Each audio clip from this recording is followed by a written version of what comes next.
I visited Dubrovnik on my way from Montenegro to Bosnia and Herzegovina, knowing it's only a short detour, and otherwise I think I would probably have missed seeing this beautiful city. The most beautiful panorama of Dubrovnik can be seen from the main road leading to Dubrovnik. There are a number of viewpoints, or from Mount Srd, which, from what I learned, offers the best views but requires more time to get there. Dubrovnik has a long history and could have been first inhabited between 6000 and 2000 BC, but the facts around that are still no solid. The city of Dubrovnik is under UNESCO protection. Look at this. I left my van in this car park. I am not sure how it should be pronounced, but it allows campers and costs €4 per hour. Parking in Dubrovnik can be very tricky, so this was the best option I could find, and it was just a 15-minute walk from the city center.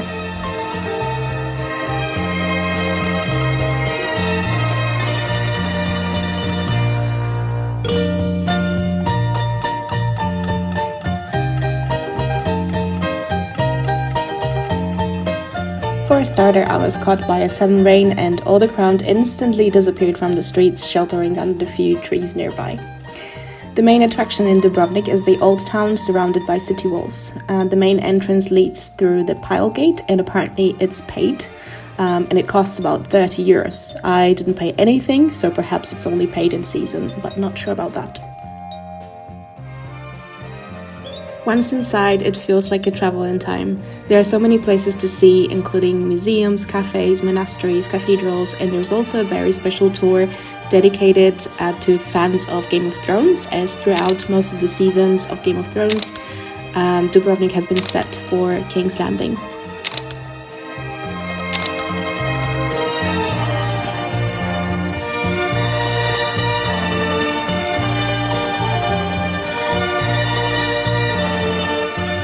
Dress code tip: the floor inside the old town gets super slippery when it's wet, so consider suitable shoes if there is a chance of rain.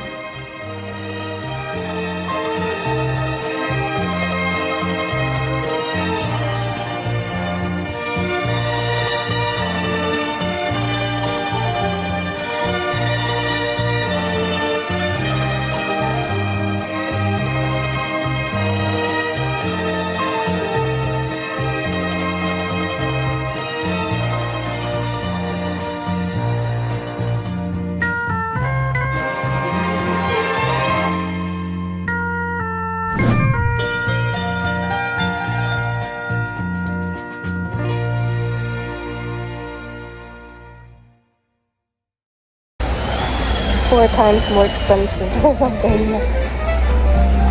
4 times.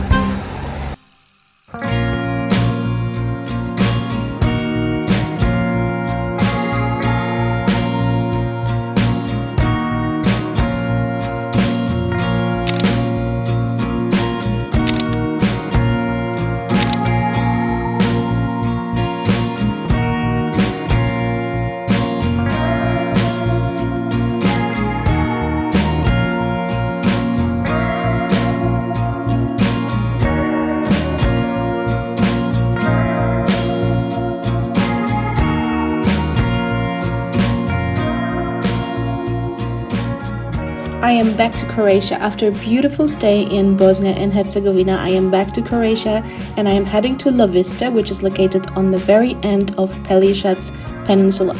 There are 2 reasons why I decided to visit this area. One, because I really want to avoid crowds right now. I feel very tired of busy places and just want to be somewhere away from civilization, and by the looks of it, I may have chosen the right place, but we shall see about that. And number 2, wild camping in Croatia is illegal and heavily controlled, especially in the seaside areas. It is now end of the season, so I'm hoping it's not actually that bad, but from what I read, it can be very costly, so I'm going further from the popular areas to feel the Croatian vibe first.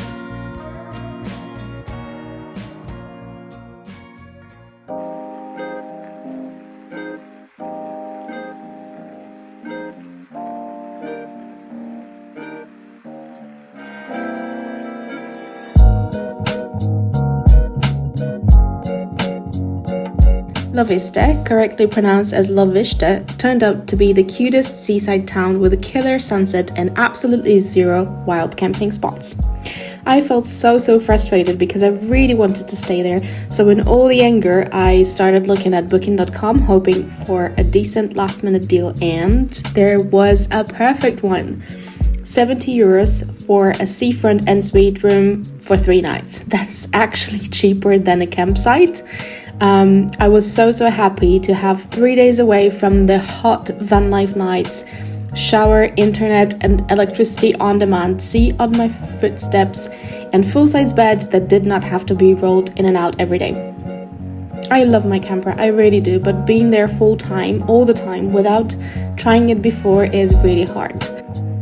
This stay was perfect. No tourists, one shop, a few restaurants, warm sea, stunning sunsets, exactly what I needed at the time.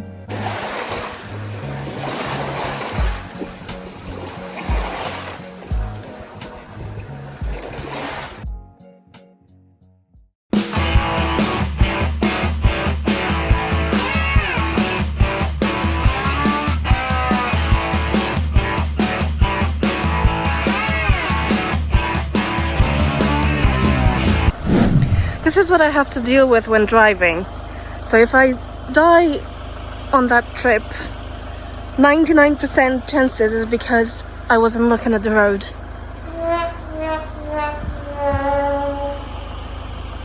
So beautiful.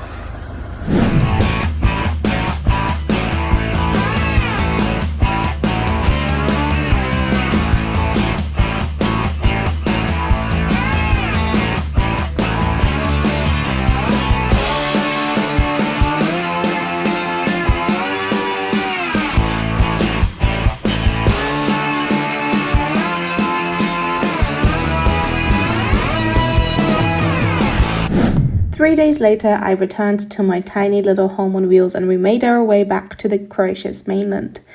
On the way, I really wanted to get as much of the quiet as I possibly could, so I had a few breaks to enjoy the calm sea and the beautiful views of Croatia.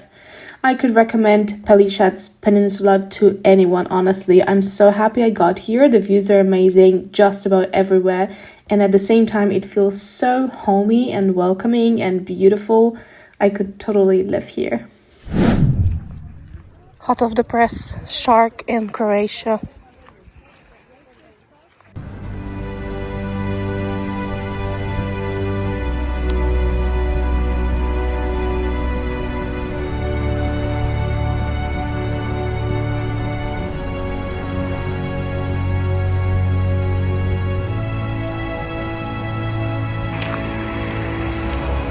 Finding a spot in Croatia for the night is an absolute nightmare.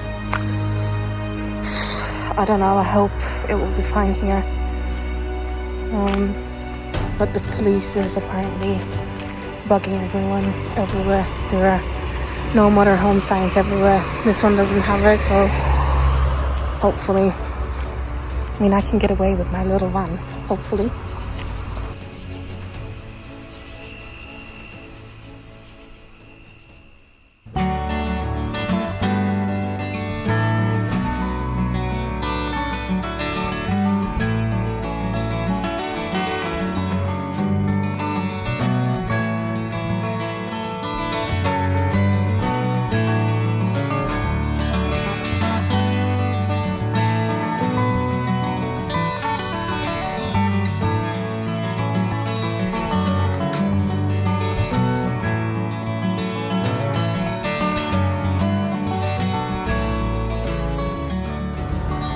Beautiful panorama of Split areas. I think Split is there and Split airport is there, and there's another town around the airport which I forgot the name of. Post sunset vibes. It is very pretty in Croatia. If not the money issue, I would have stayed. If not the camping issue, really. And what camping issue I'm talking about? Well, Croatia is ripping people off. Firstly, in the car parks. Car parks are ridiculously expensive. 4 euros per hour, or like 30 euros per day, but you're not allowed to stay for the night and you're not allowed to sleep in your car ever. Only campsites. And campsites in season charge as much as 60 euros per night. I don't know if this includes like up to a number of people in the camper. I don't even want to know. I think the cheapest I saw was 25. I'm guessing for one person, one car. And I don't think it goes much lower outside of season. So the season ends tomorrow. The season actually ends today. So from tomorrow I should be expecting lower prices. And I have seen lower prices on car park. Which is why I didn't get to see Split or the previous town, because it's just too much. So with a sad face, but thank you Croatia, I'm gonna go to Italy, where I'm gonna be much more tolerated, and I'm actually gonna get some sleep, because it's so stressful to sleep illegally, and I'm not paying 30 quid just to stay for the night. Like, I'm just gonna sleep there and wake up in the morning and go to another place. That's ridiculous.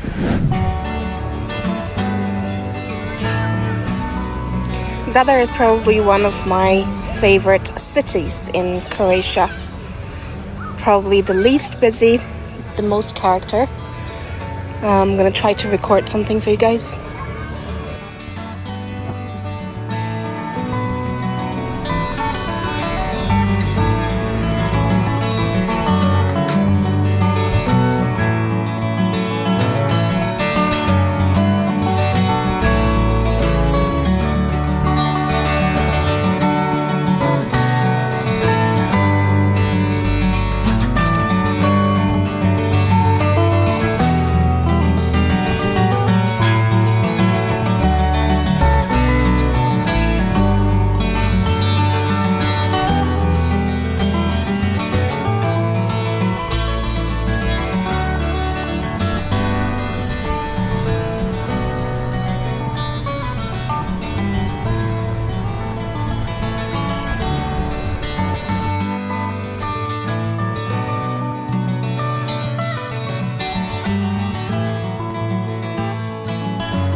This is my view for tonight, and I found the best parking spot.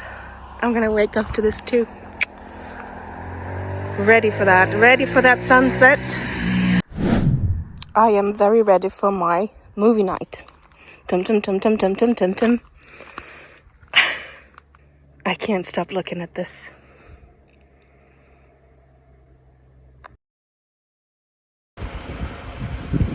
This one is Kirk Island, and these I don't know the names of.